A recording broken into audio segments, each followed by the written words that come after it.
Banyak orang yang berspekulasi, bahkan katanya berdoa supaya Rasman Karim ditahan.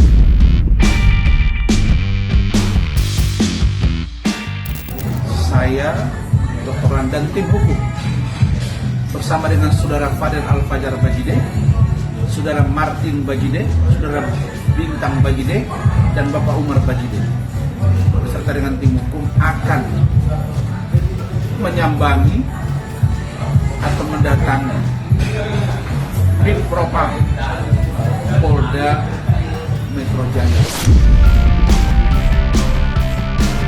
Saya selaku juga advokat ya merasa miris juga.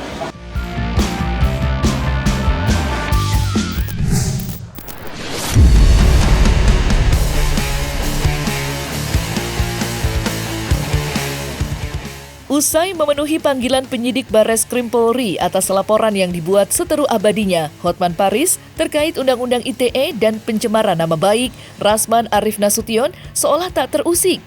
Meski perkaranya sudah dinyatakan lengkap alias P21 dan sudah dilimpahkan ke Kejaksaan Negeri Jakarta Utara, hal itu tidak membuatnya bergeming.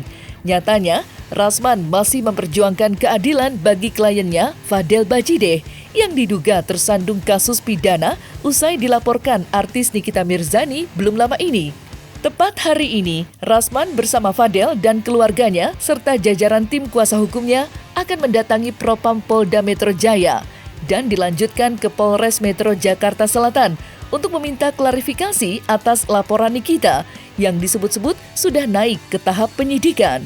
Lantas, seperti apa para rekan sejawat Rasman sesama advokat dalam melihat sikap Rasman yang masih beracara, mengingat ia sendiri sedang terlibat perkara hukum dengan statusnya sebagai tersangka?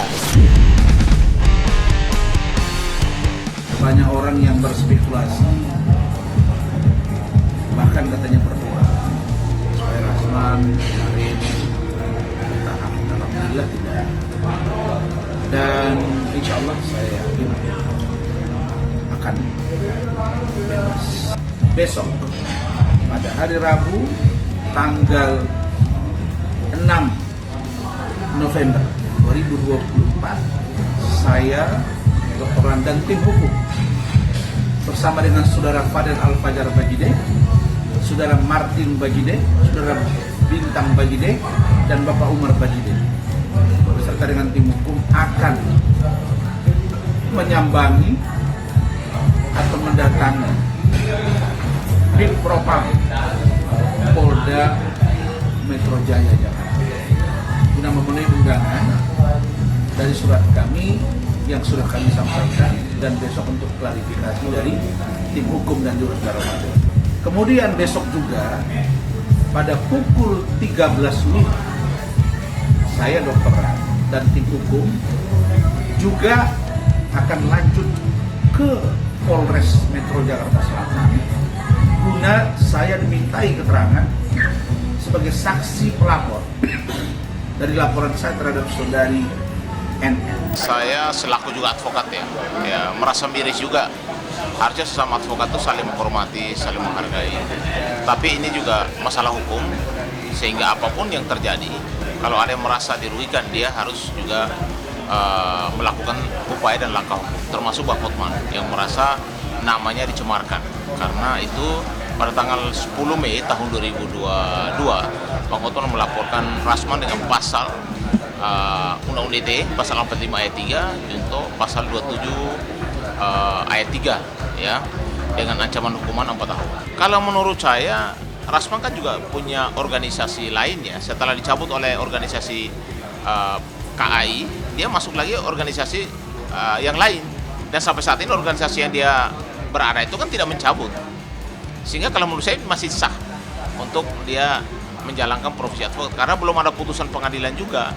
Ketika di dalam proses hukum ternyata Rasman bersalah dan harus dihukum dan dimasukkan ke dalam penjara, otomatis kan tidak mungkin Pak Rasman menjalankan profesinya.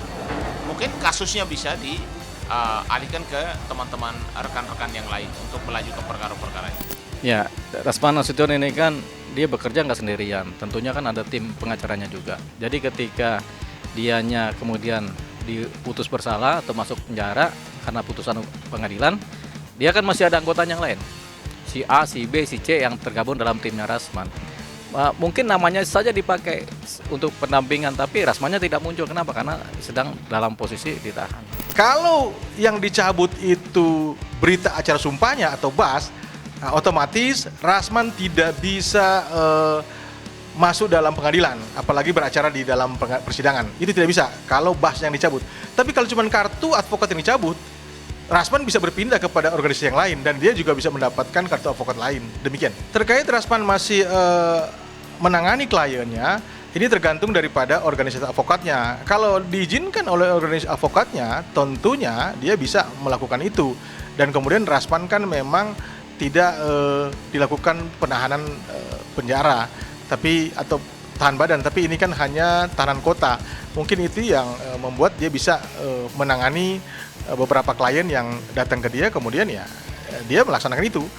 Kembali tadi kalau bicara soal pihak organisasi advokat yang dinaungi oleh Rasman, kemudian mereka membolehkan, ya tentu Rasman bisa menangani klien. Nah, bagi lawyer, disinilah yang menjadi satu perdebatan, apakah dia harus mengundurkan diri dalam konteks pembelaan klien-kliennya. Sebenarnya ini sangat tergantung kepada kliennya atau prinsipal sebagai tuan dari para lawyer itu. Nah, ketika dia ditetapkan tersangka, artinya dia tidak bisa melakukan aktivitas pendampingan secara optimal, sehingga layak apakah secara moral dia mengundurkan diri atau mendapat keputusan dari klien sebagai prinsipal untuk dicabutkan kuasanya. Ya, jelas ketika Fadel naik dalam persidangan, sifatnya kan litigasi di situ. Litigasi artinya membutuhkan seorang lawyer untuk mendampingi Fadel sebagai tersangka terdakwa dalam ruang persidangan. Maka pertanyaan sekarang, apakah yang bersangkutan punya legalitas? Itu yang kedua. Apakah yang bersangkutan masih memiliki waktu yang cukup untuk melakukan satu tindakan-tindakan pembelaan kliennya, karena memang sudah terbentur oleh statusnya sebagai tersangka. Jadi sebenarnya sebenarnya begini, restorasi justice RJ bisa terus dilakukan, baik di pihak kepolisian maupun di kejaksaan, sehingga upaya hukum RJ itu masih bisa dibuka, sehingga kedua advokat ini bisa melakukan perdamaian, bisa menyelesaikan persoalan secara kekeluargaan. Ini masih ada kesempatan ini. Kalau menurut saya para senior, para ketua-ketua advokat, ayo coba lakukan mediasi kepada dua advokat ini. Ini orang-orang hebat semua. Dan Bang Hotman itu juga saya kenal baik, Bang Rasman juga saya kenal baik. Kenapa sih tidak lakukan upaya mediasi? Kenapa sih tidak dilakukan RJ untuk menyelesaikan persoalan secara kekeluargaan?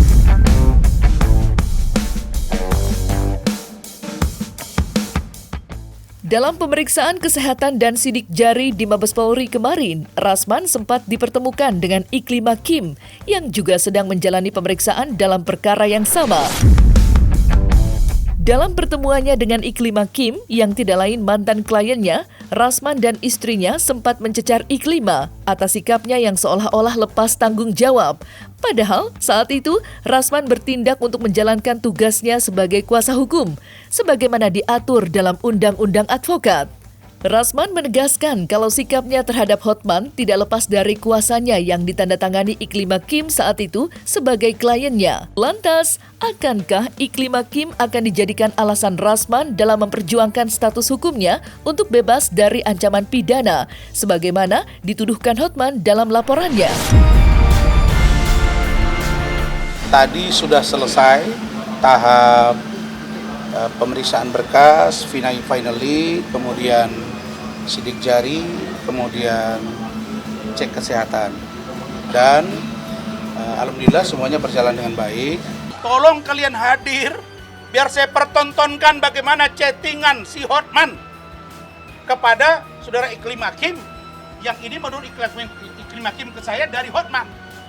Saya tidak tuduh benar itu atau tidak, tapi diduga kalau dalam pikiran saya, pengakuan dia ke saya dari Hotman. Nah, tapi kalau ini nanti misalnya benar atau tidak, biar hakim yang menilai. Mulutnya itu perlu dijaga itu orang, ya. Mulutnya perlu dijaga itu, asal ngomong doang, ya. Dia pasti kena, perhatiin, ya. Saya nggak pernah marah seperti ini, tapi kali ini dia harus kena. Ada saksinya. Dia datang ke Polda Metro. bersama saya, Ibu Elida Neti, Pak Andar Sitomorang, ada. Kemudian dia buat dumas, ada chat WA-nya minta diwakilkan, ditandatangani, ditiru oleh Saudara Gusti Gunawan Daulay. Sudah diberikan kesaksian ini. Kemudian Iklim Hakim menelepon Saudara Gusti Gunawan, direkam. Dia mengatakan, dia tidak pernah mengatakan tidak tanda tangan. Hanya dia minta dibantu dan menjanjikan sesuatu. Ini semua sudah kita sajikan kepada penyidik. Tapi, nah ini tadi, penyidik ini tidak berani bersikap dalam pengertian melihat ini secara utuh. Yang paling aneh, nanti Anda akan lihat sendiri, gelar perkara khusus pasca saya ditersangkakan 2 tahun yang lalu, 1 tahun 8 bulan ini, itu dilakukan dalam perkara khusus permintaan saya, dan di situ banyak beberapa barang bukti yang aneh dan itu berguguran. Oleh karena itu situasi ini harus benar-benar menjadi pembuktian. Sebab saya tidak seperti pengacara yang lain pernah terkena masalah hukum, turut serta misalnya saya di pasal 55 diikutkan. Turut serta apanya saya? Dia posting saya, dia minta saya posting kok. Ada chattingannya, ada tanggalnya, ada jamnya. Setelah kita preskon di kantor saya, dia datang lagi, dia masih bertemu saya, masih makan malam, masih minta belikan baju, bajunya warna merah. Setelah kita preskon, kita masih komunikasi, dia mau bunuh diri, ada fotonya semua. Ini menarik gitu. Jadi kalau ada lawyer yang ditahan, kasus yang berbeda, contoh obstruction of justice, menghalang-halangi, dia begini-gini dihukum, itu beda bos. Ini benar-benar menjalankan kuasa. Cuman makin kesini kok jadi begini. Saya mungkin ya semua klien pada tahu saya selalu ikut sama Mbak Rasman ketika pertemuan dengan klien-klien.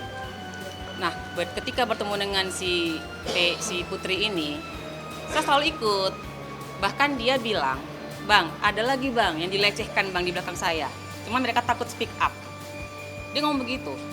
Dia menceritakan semuanya gitu loh. Jadi tadi saya ngomong di atas, Kim, kamu kok begini gitu. Kan kita ketemu terus nih, kan kamu cerita ke saya, kamu kirim WA ke saya, kak aku nih nggak sanggup nih sampai kirim-kirim sayatan. Ada ya? Ada.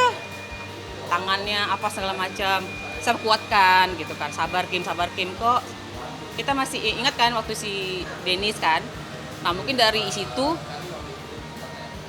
kita saya nggak ngerti, nggak paham nggak gimana, tiba-tiba dia gabung di sana gitu, jadi ikut-ikutan mereka gitu kan. Makanya tadi di atas saya ngomong ke Kim, kamu kok begini, kamu kan tanda tangan, kan ada saya, berkali-kali sepertemuan selalu ada saya, kamu nggak ada baju minta beliin, kita beliin, anaknya ikut anaknya ikut makan sama kami semua, kan pada saat itu kami kasihan, menangis tuh kok begini gitu loh, gitu saja. Dan begini statement kata Pak Prabowo, presiden kita, tidak ada yang istimewa. Jadi di sini saya minta keadilan buat suami saya yang menolong membela kliennya.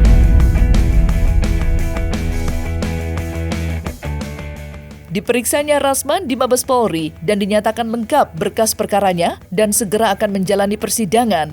Rasman mencurigai ada peran Hotman yang diduga telah mempengaruhi penyidik Mabes Polri serta Kepala Cyber Polri dalam menangani kasus yang sedang dihadapinya itu. Menanggapi dugaan tersebut, Rasman mengaku tidak akan tinggal diam. Rasman berencana akan membongkar borok penyidik Mabes Polri yang dianggap tidak profesional dalam menangani kasus yang sedang dihadapinya. Dan berikut kemarahan Rasman. Poin pertama, saya akan buka dengan telanjang bagaimana perilaku penyidik Bareskrim Mabes Polri terhadap saya. Saya akan buka, tolong Pak Kapolri, tolong Pak Irwasum, tolong Pak Kabareskrim, Pak Kadif Propam, Mabes Polri, Bapak Prabowo Subianto, dan Bapak Wakil Presiden Bapak Gibran Raka Buming Raka. Saya akan buka-bukaan tentang perilaku oknum penyidik Bapak yang selama ini saya menahan diri. Kenapa? Saya sangat terharu ketika diperiksa oleh jaksa penuntut umum. Bayangkan seorang pengacara seperti saya tidak pernah diberikan BAP. Benar kan, Mat? Tidak pernah diberikan BAP. Termasuk BAP saya sebagai tersangka. Saya minta untuk BAP konfrontir setengah mati. Itu pun diserahkan tanpa ada paraf dan tanda tangan saya. Ada apa ini? Ingat, kalian penyidik. Saya akan kejar kalian. Karena pertaruhan saya hidup mati untuk hukum dan saya tidak takut. Dan saya akan kejar, akan sebuka-bukanya di proses peradilan ini. Rasman jangan lupa, dia masih tersangka di kejaksaan atas laporan saya. Jangan lupa. Dan selama ini saya kurang perhatian. Mudah-mudahan dalam waktu dekat akan segera limpah ke pengadilan. Aku pengen dia segera duduk jadi tersangka dengan botaknya itu. Terdakwa. Yang jelas, halo Rasman, kau jadi masih tersangka di kejaksaan Kejati DKI. Mudah-mudahan kau segera jadi terdakwa. Mudah-mudahan. Itu yang saya harapkan dalam waktu dekat. Ya. Mudah-mudahan kau akan jadi terdakwa segera di pengadilan negeri. Mudah-mudahan kasusnya segera limpah. Karena saya merasa sangat dizolimi. Bayangkan, saya meminta dihadirkan saksi yang meringankan, tidak pernah diperiksa. Naik sidik juga tidak diperiksa yang meringankan. Setelah gelar perkara khusus yang kami ajukan lewat pimpinan kami dari Pradi Bersatu, Pak Lecumanan, Pak Boy Kanu, Pak Ade Dermawan, Pak Tobi dan teman-teman yang lain, bersama Bu Ida dan Rahmat dan kawan-kawan yang lain. Barulah ada pemeriksaan saksi ahli dari saya.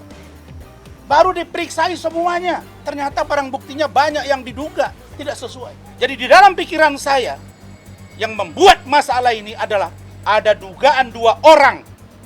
Yang satu mengaku ketika melapor ke saya dan buat preskon, tidak mengenal dia sebagai asprinya.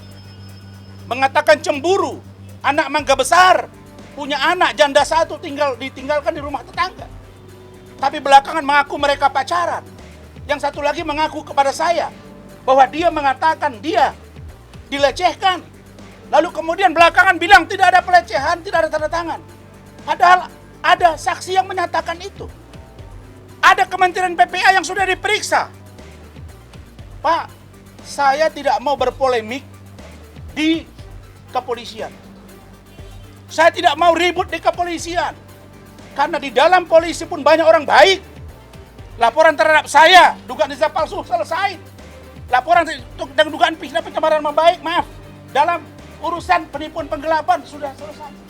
Yang satu ini, Pak Kapolri, Pak Presiden, Pak Wakil Presiden, Pak Propam, Cybercrime Mabes Polri yang dipimpin oleh saudari inisial DH, tolong dievaluasi dan dikoreksi.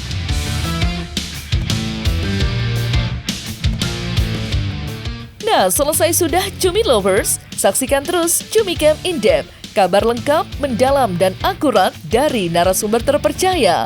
Dan jangan lupa untuk like, subscribe, dan juga share channel YouTube Cumi Cumi.